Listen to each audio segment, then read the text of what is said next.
Summary of the book. Focus, the hidden driver of excellence. Composition: Daniel Goleman. In the 1980s, American economist Herb warned that living in the information age creates attention poverty. This is what we are witnessing today, as we are not only struggling against mental and sensory distraction, but we also have to deal with the constant flow of technology, which leaves us little time to think. This often creates difficulty concentrating, especially when we need to complete tasks such as reading, thinking deeply, or communicating with others, and this leads to negative effects, both in professional and personal life. Is there a solution? This is what you will discover here. Chapter 1: Finding the balance between open awareness and selective attention is the key to creativity. Haven't you previously noticed that those who suffer from attention deficit disorder are particularly adept at creative thinking? Understand them, and are more successful in creative achievements compared to others. This is simply due to the fact that creative processes are active in the human brain during distraction. Open and spontaneous awareness, or what is called panoramic awareness, enables us to think from a broader perspective, making us accept different visions, breakthroughs, and new solutions. This type of thinking creates the ideal platform for us to choose the point on which we will focus our attention. We often think that open awareness is just mental wandering, but in fact it allows us to find the idea that is absent from us, and thus helps us to solve problems, and also to be creative. Unlike selective attention, which allows us to focus attention to a specific point, it cannot be expanded to include all stimuli and ideas around us. But does this mean that the state of distraction is the best for a person? Mental distraction is not always a bad thing, but it is not supposed to be a permanent state. Rather, you must find a balance between selective attention on the one hand and distraction or open awareness on the other hand, and that is by deliberately shifting to open awareness. As with all things, our ability to focus and pay attention has its limits. We often feel tired. Therefore, we will need breaks to replenish our ability to concentrate. But of course, not all activities help get rid of fatigue. Surfing the internet, playing video games, or responding to emails does not help us rest and recharge the mind. Rather, we need meditation that reduces the level of brain chatter to a minimum. Therefore, try to stay away from distractions as much as possible. Listen to calming music, or take a nap for half an hour. May be a very good thing to go for a walk for some time, and remember that there is no need to concentrate during the rest time, as the rest is there to enable you to focus when performing your tasks. Chapter 2: The nature of the brain's work is essentially based on supporting open awareness, which requires effort to achieve attention. Each of us has one or two minds, the first of which works in an ascending manner from the bottom to the top as a result of blood reaching the brain, driving neural commands all the way to the cerebral cortex, which is responsible for our general awareness and preconceptions, maintaining our acquired skills, and our ability to doing routine tasks. On the other hand, the second mind works from top to bottom, that is, from the zone cortex down, and is responsible for self-control, planning new behaviors, learning skills, and reaching conclusions. The problem with finding balance is that it requires effort and practice. This is because the bottom-up mind is dominant, meaning it is always present by virtue of the physiological nature of the body. From a scientific point of view, the brain's bottom-up circuits interact much faster than the prefrontal cortex of the brain. The latter can be called the top-down mind, which is responsible for planning and learning. As a result, we are more susceptible to distraction, as it is open awareness that only has to interact with what is around it, and in a technological world with so many distractions that create an excessive cognitive load, our self-control fades. This is why we tend to react rather than think. The good news is that we can all build the strength of the neural circuits responsible for focus. In fact, research indicates that intentionally paying attention to our attention span is essential for focus and excellence. How can this be done? Chapter 3: Concentration is a better indicator of an individual's success than his or her IQ.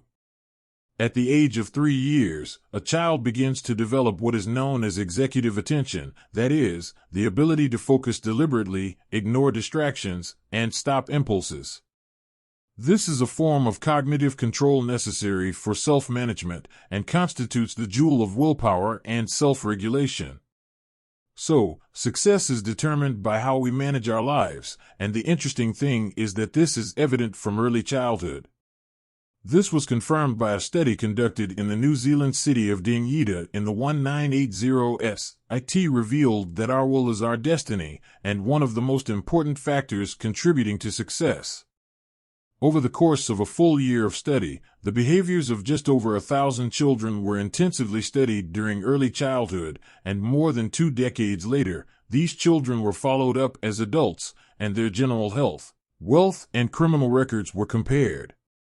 The results showed that those who had a higher level of self-control in early childhood were healthier. He achieved greater financial success. They were law-abiding citizens, so the study concluded that self-control resulted from concentration. Social class, family wealth, and IQ are just as important when it comes to good health and later financial success. Other studies have supported this, indicating that higher self-control means better academic grades, a positive emotional life, good social skills, and greater adaptability. Although we believe that IQ is a major factor in success, concentration is actually a much better indicator of general intelligence and aptitude. The bottom line is that we need to work hard to increase children's self-control levels. This is a major factor in determining their future success. Chapter 4. Managers must be able to focus on achieving control and empathy in the work environment. It is possible to divide the types of concentration into 3 main categories. First, there is an internal focus that helps us guide our intuition, values, and decisions, and second, a focus that allows us to form good connections with those around us in the family or at work. Thirdly, it is what is known as external focus, which allows us to manage and accomplish our simple and complex tasks and actions. You have to think of these categories as an equilateral triangle, which must remain that way, because a deficiency in any of these categories will leave us in a state of ignorance, shock, or loss. Business leaders today are under great pressure. Success in any leadership position depends largely on activating the 3 areas of focus and constantly balancing them, unlike an employee who can rely on external focus to accomplish his tasks in a normal workday.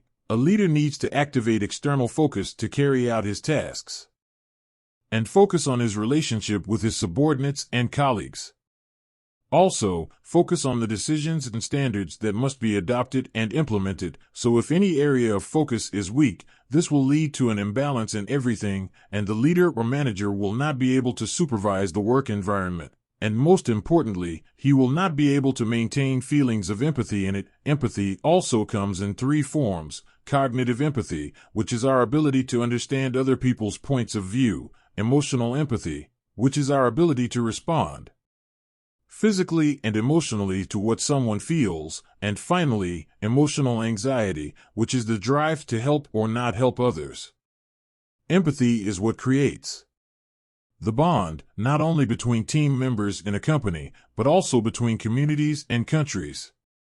Accordingly, you can imagine the importance of concentration as the root of empathy, and the importance of the latter in solving individual, personal, and general social problems.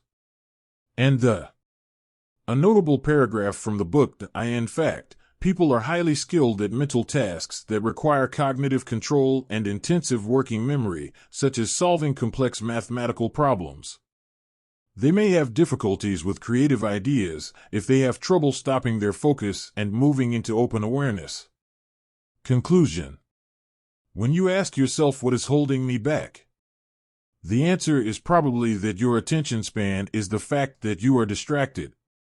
Many of us procrastinate or try to multitask, and this kills our productivity, kills our passion for work, and makes us unhappy, simply because we lack a positive attitude towards our work and daily life. This lack of work ethic, and the feeling of constant distraction and lack of interest, makes us stressed and anxious, so you must train yourself to focus, which will enable you to revive your passion for your work, projects, life, yourself, and the people around you, and empathize with them by seeking to create environments, better work, better studies, better communities.